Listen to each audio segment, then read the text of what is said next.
Assalamu alaikum, c'est Jack Deticlub, je suis content de vous retrouver pour cette nouvelle vidéo. Alors aujourd'hui, on va revenir sur la cérémonie d'ouverture des Jeux Olympiques de Paris 2024. Mais avant toute chose, n'oubliez pas de vous abonner à la chaîne YouTube ainsi que sur les différents réseaux sociaux. Et aussi, j'en profite de cette vidéo pour vous annoncer que dès septembre, Inch'Allah, je vais lancer une radio libre où on va pouvoir s'exprimer ensemble. Il y aura un numéro en ligne dédié. On va pouvoir évoquer différents sujets, religion, politique, géopolitique, couple, business, sport, bref, tout ce qui nous passera par la tête. Voilà, donc je vous tiendrai informé. Donc n'hésitez pas à vous abonner à la chaîne, bien sûr, ou sur les réseaux pour être le plus informé possible. Donc revenons à notre sujet, qui est la cérémonie d'ouverture 2024, qui, comme vous le savez, a fait quand même quelques polémiques eu égard au spectacle qui a été offert devant 1,5 milliard de personnes dans le monde. Et peut-être plus aussi. Donc revenons donc à notre sujet, qui est donc la cérémonie d'ouverture que j'ai regardée. Bon, j'étais pas captivé, je faisais autre chose en même temps sur l'ordinateur, mais je regardais un coup d'œil quand même. Au début, des beaux plans de la ville de Paris, la ville lumière, les bâtiments haussmanniens, les monuments historiques, une certaine idée de la France qui attire tous les touristes du monde. Et donc, ça commençait après, fur et à mesure, à partir un petit peu en cacahuète. Je ne suis pas là pour redécrire toute la soirée. Et vraiment, voilà, ce qui nous intéresse, ce qui a vraiment fait polémique, eh ben, c'est bien sûr cette démonstration, ces tableaux d'expression de ces drag queens, femmes à barbe, représentant l'inclusivité, l'amour à 3 à 4, les LGBT, les queens, les queers, les kings, ce que tu veux. Donc j'en perds mes mots, je sais même plus ce que je voulais dire. Vous avez vu donc ensuite qui a vraiment fait sortir de ses gonds beaucoup de personnes à travers le monde, et le dis bien bon, c'est donc la représentation, ce tableau de la scène du Christ, scène avec un C, ce repas, mais qui a été caricaturé avec cette femme DJ qui... Je sais pas, moi, ils auraient pu quand même prendre pour un DJ David Guetta, le DJ le plus célèbre de France, quitte à prendre un DJ. Non, il fallait, même lui, il est pas assez inclusif, quoi. Non, mais c'est fou quand même, quoi.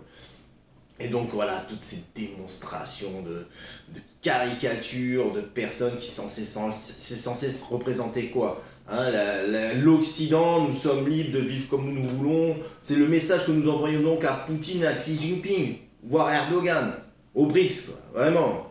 Là, c'est sûr que Poutine, la Biélorussie, voilà, ils ont compris. Bon, on nous a exclus, bon, bah, on a compris le message, quoi. Hein.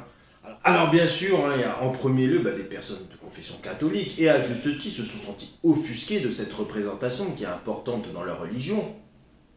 Mais aussi les personnes d'extrême droite, les influenceurs, politiciens, qui étaient exaspérés devant ce spectacle affligeant qui a été montré à la terre entière. Et dont forcément les politiques, influenceurs, personnalités de gauche se sont délectés de voir ces personnes de droite être hors de leur gond. Hein. Libération, on a même fait un article dont je veux vous partager via ce tweet. Hein. C'est limite, encore une fois, une injonction à se dire que si tu n'acceptais pas ce spectacle, tu étais d'extrême droite. Hein. Et l'indignation a même été mondiale sur différents tweets que je vais vous faire partager. Le masculiniste en chef en doutait, a même appris à livrer à la vindicte populaire le metteur en scène. On a même ce tweet d'une personnalité chinoise que je ne connais pas, d'autres dans le monde anglophone aussi qui ne comprennent pas, avec la richesse culturelle de la France, d'avoir axé cela, même si ce n'a pas été tout le spectacle. Mais bon, on a voulu, comme il y a eu des choix, on n'a pas eu de Napoléon par exemple, on n'a pas eu de Clovis, il y a eu certes un peu de Notre-Dame qui a été montré aussi par des plans qui ont été d'ailleurs enregistrés, je suis même pas sûr que c'était vraiment en direct. Il y a eu des choix qui ont été faits, qui font partie de l'histoire, la Commune, la Révolution française. Le narratif qui a été proposé fait partie de l'histoire française, mais qui commence assez récemment finalement, eu égard de tant d'années d'histoire qu'il y a eu. Et tout ce qu'on avait pu montrer. On voit bien que finalement, limite, c'était l'antithèse du Puy de Fou, ce spectacle-là. On peut même voir, même Thomas Porte de la LFI qui se réjouit qu'on a honoré Louise Michel dans cette cérémonie. Donc ce narratif-là plaît à l'extrême gauche. On a préféré montrer cela comme symbole au reste du monde. Là où, là, pour un coup, je veux dire un peu l'extrême droite qui sont toujours dans leur obsession islamophobe, qui disent ah, vous n'avez pas caricaturé Mohamed, le prophète Mohammed sallallahu alayhi wa sallam. Bah oui, bah, déjà, peut-être que ils n'ont pas caricaturé parce qu'ils se disent bon, on va pas se manger un attentat dans 2 jours après. On va pas caricaturer le judaïsme. Ils se disent qu'on va être accusé d'antisémite dans la minute qui suit, ça va tourner en boucle.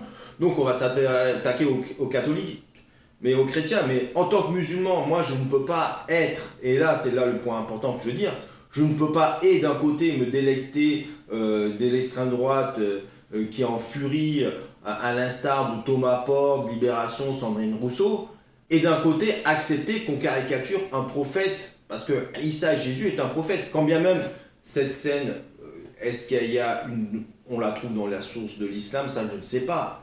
Mais quand bien même qu'on a caricaturé, c'est une attaque à la religion, et in fine, aussi, lorsqu'on met en scène les troubles des femmes à barbe, c'est une attaque des valeurs dites traditionnelles face à un monde occidental qui, depuis quelques années, l'Eurovision, qui maintenant s'éclaire. Maintenant, s'éclaire, c'est le monde qu'on va imposer.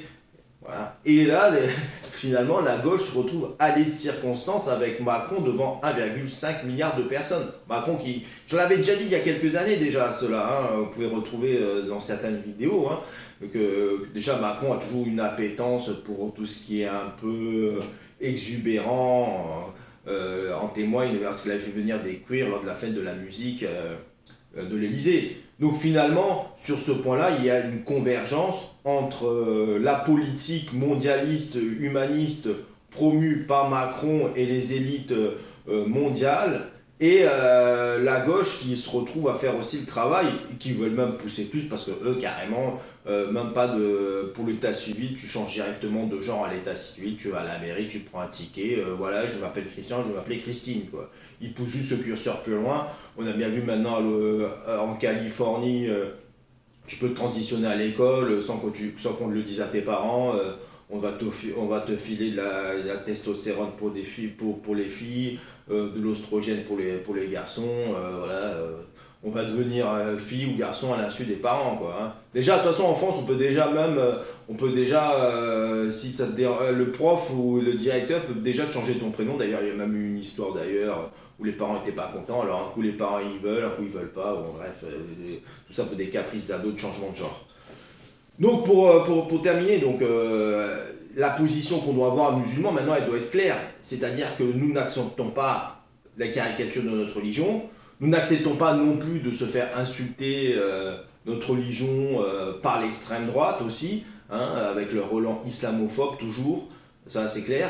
Nous sommes toujours bien sûr solidaires de la Palestine, et c'est là où on est un peu piégé, parce que finalement la gauche en France dit ah non, vous acceptez tel que vous êtes, vous avez le droit d'avoir le voile, on est solidaire avec vous avec la Palestine, et ils l'ont montré depuis quand même pas mal de temps sur les manifs.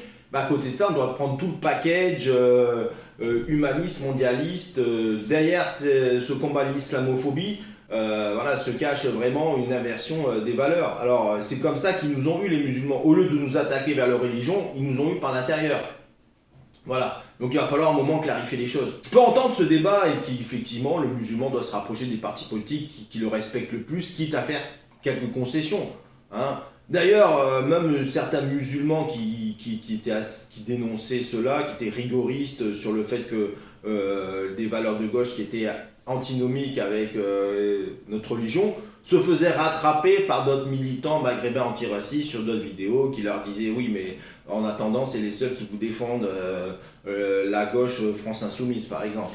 Voilà. C'est un débat, il est ouvert, mais je pense qu'il va falloir un moment clarifier la situation, parce que là, il a été clair que devant 1,5 milliard de personnes, c'est vers quoi on tend maintenant, c'est le monde présent, on se cache plus maintenant, c'est clair, quoi. Moi, cette vidéo, je la fais pour vous, mais je la fais aussi plus tard, lorsque mes enfants vont grandir, qu'ils se poseront des questions, il y aura ça comme archive où ils pourront voir quelle était ma position dans ce mélange de genres, où ils vont se poser des questions, où ils vont voir, que peut être autant femmes voilées, avec des non-binaires, avec des drapeaux LGBT, Palestine, ils vont certainement se poser des questions où on se place, quoi. Hein. Donc voilà, il faut que le musulman soit ferme dans sa religion. Enfin, ça, c'est mon avis. Là, je m'exprime en tant que Jacques musulman. Voilà. On doit être clair, on doit se désavouer de tout ce qui contrevient à notre religion, tout ce qui a été révélé. Voilà. Les intérêts de notre vie mondain pour protéger nos quelques petits intérêts en France, voilà. Je ne sais pas jusqu'où on peut faire des concessions, parce qu'on aura aussi des comptes à rendre, quoi. Allez, bon, bah, je vous dis à bientôt, Inch'Allah, pour les prochains lives. Salam alaikum.